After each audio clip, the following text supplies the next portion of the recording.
Les affaires publiques n'ont plus de secret pour lui. Les vrais enjeux. Les vraies questions. Qu'est-ce qui s'est passé? Moi, je pense que c'est banal parce qu'on a confondu des affaires qui ne devraient être jamais confondues. Surtout, l'idée de se préoccuper de ce qui est fait et bien fait. Stéphane Bureau. Bonjour Stéphane. Salut Mario. On a beaucoup parlé du point de vue interne là, de cette entente de dernière minute, ce que ça signifie pour le Canada. Hier matin, il s'entend Donald Trump avec le Mexique pour suspendre de 30 jours l'application des tarifs, puis en après-midi, c'est avec le Canada. Je me demandais, par exemple, il dit qu'il menace l'Europe de tarifs, là, est-ce qu'il perd de la crédibilité? Est-ce qu'il perd de l'autorité? Ou est-ce qu'il a l'air d'avoir été hier ébranlé par la réaction des marchés financiers? Alors, beaucoup de choses dans ce que tu dis ou ce que tu demandes. Dans un premier temps, je pense qu'il y a risque de perdre la crédibilité, en tout cas de faire moins peur. C'est la raison pour laquelle, la semaine dernière, quand on s'est parlé de toutes ces choses, je te disais, et je demeure convaincu qu'il fallait qu'il agisse. Il ne pouvait pas rien faire samedi. Donc, en signant les décrets, il disait « je suis sérieux ». Il l'était jusqu'à hier.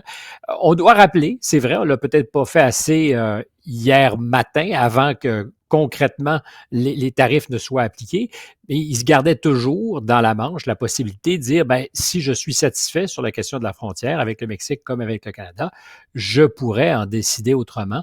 D'ailleurs, jeudi soir, très précisément, quand il était au bureau ovale et qu'on le questionnait, je te rappelle parce que le poids des mots est important, le journaliste lui dit, ou la journaliste lui demande, est-ce que le Canada, la Chine et le Mexique peuvent faire quelque chose pour vous empêcher de bouger demain ou samedi? Non, pas pour l'instant. Donc, on était hier dans pas pour l'instant.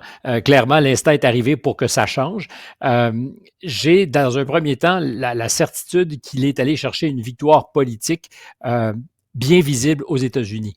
Le fait que le Canada, il y a quelques semaines, ou le Mexique, il y a quelques semaines, ait consenti à M. Trump des accommodements à la frontière. Alors, il les avait relayés. D'ailleurs, sa première conversation avec Mme Sheinbaum au Mexique avait rendu compte de quelque chose de positif en réclamant immédiatement une espèce de victoire politique. Il avait dit, elle m'a accordé l'idée qu'il fallait faire davantage de choses au Mexique pour empêcher le flux migratoire.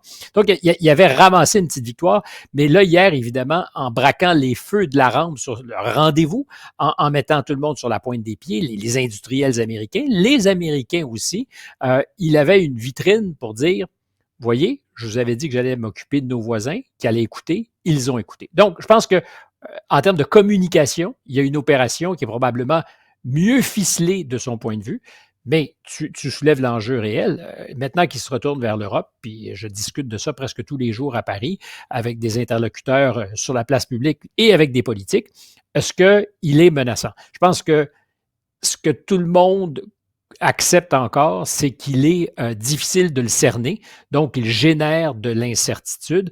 Peut-être que ce qu'il a choisi de faire en faisant un pas de côté hier nous donne à penser que c'est sa méthode, celle du bluff.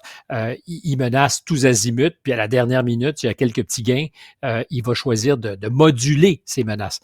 Mais en Europe, il y a encore une part d'incertitude qui inquiète et on se prépare. Il faut voir que c'est une suspension pour 30 jours de ce qu'il a signé samedi. J'espère qu'on saura trouver d'autres sujets de conversation au cours des 30 prochains jours. Mais la menace demeure.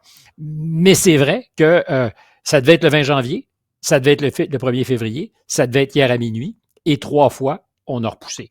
Pour les Chinois, il n'a pas repoussé, c'est commencé. D'ailleurs, les Chinois ont déjà répondu en ciblant Google et des importations d'énergie. La difficulté pour les Chinois, c'est qu'ils importent beaucoup moins que les Américains n'importent de produits chinois.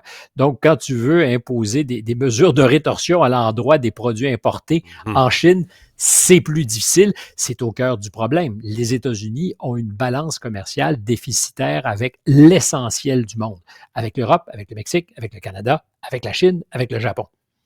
Ouais. En même temps, c'est parce qu'ils sont riches, fait qu'ils sont des gros acheteurs. Ils achètent des ressources, ils achètent... c'est aussi clair ça, qu'ils le sont. Et nous reviendrons, parce que j'ai pas fini de réfléchir là-dessus à ce que j'avais amorcé comme justement piste de réflexion hier. Je crois que dans la tête de M. Trump, il y a peut-être au cours des 4 prochaines années la possibilité d'agir presque unilatéralement. Tu dis, ils sont riches, ils sont non seulement riches, mais ils sont en plus très puissants dans un monde divisé. Alors évidemment, il y a des contre-pouvoirs, disons les choses comme ça, l'Inde, la Chine, l'Europe peut-être, quoiqu'elle est très fragilisée. Je pense que M. Trump, en ce moment, ce qu'il teste, c'est la mécanique de l'intimidation, de sa superpuissance et de ce qu'il peut réussir à obtenir sans faire trop de concessions. Est-ce qu'il y a une crainte de Trump ou de gens de son entourage, de leaders d'affaires aux États-Unis, de générer un anti-américanisme fort et mondial, genre le genre de sentiment qu'on a au Canada ces jours-ci, là, où tout le monde ne veut plus acheter de produits américains, se demande s'il va encore voyager aux États-Unis, mais on le sent, c'est viscéral, les gens. Mais si t'as ça au Canada, t'as ça au Mexique, t'as ça le mois prochain en Europe, t'as ça éventuellement en Asie. À un moment donné, c'est comme tu finis par te dire, le monde entier, quand un vendeur de produits, un représentant commercial américain se déplace n'importe où dans le monde pour dire, moi, je viens vendre du John Deere, je viens vendre n'importe quelle marque américaine, tout le monde le regarde de travers et dit, hey, les Américains, là, c'est non. Il n'y a pas un danger?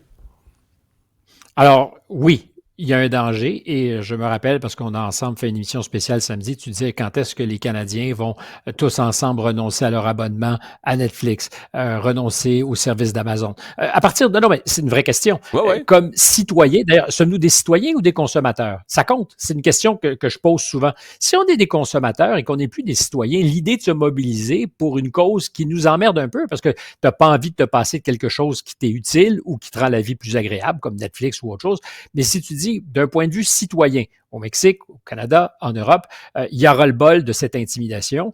Est-ce qu'on est capable de serrer les coudes? J'en ai pas la moindre idée. Est-ce que c'est une considération pour M. Trump?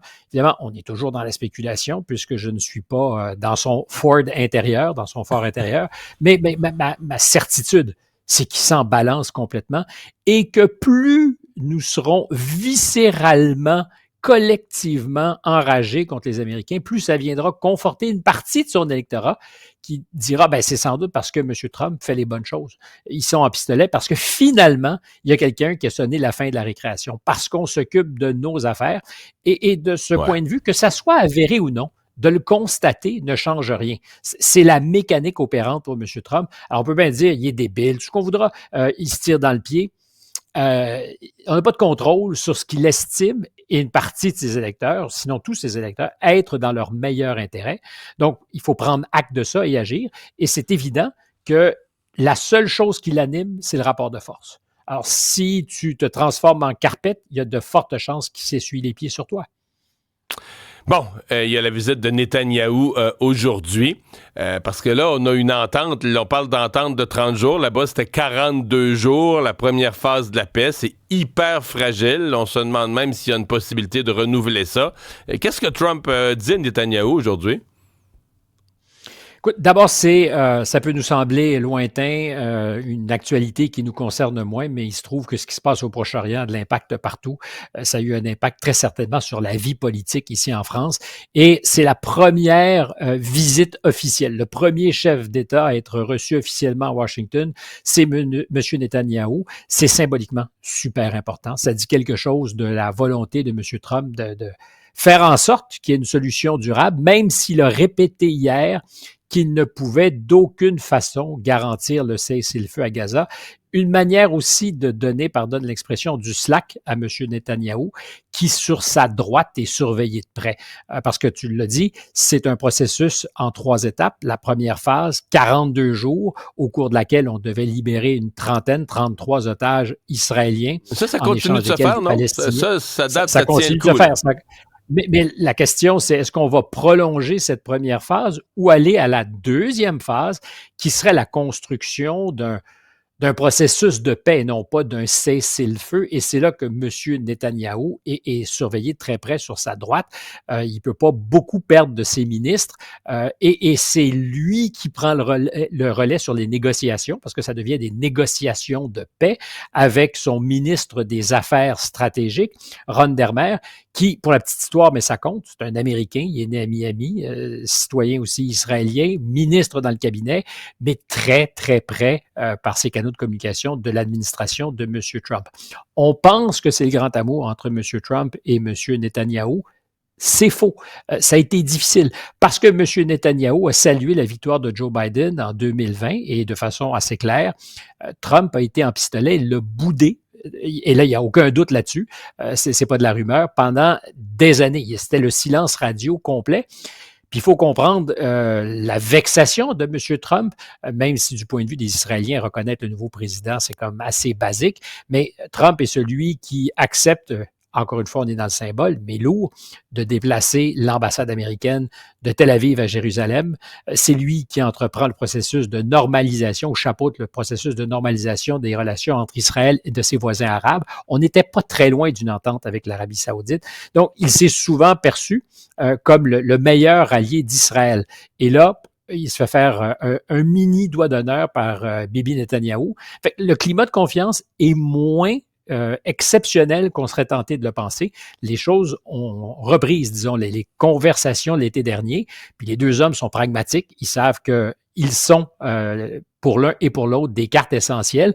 Netanyahou ne peut certainement pas bousculer M. Trump comme il l'a fait avec Biden. Il y avait des inimitiés profondes qui remontaient à l'administration de Barack Obama. Et là, la question, c'est est-ce que M. Netanyahou peut convaincre Donald Trump que s'il le faut, il devra reprendre la guerre. Parce que c'est une des options.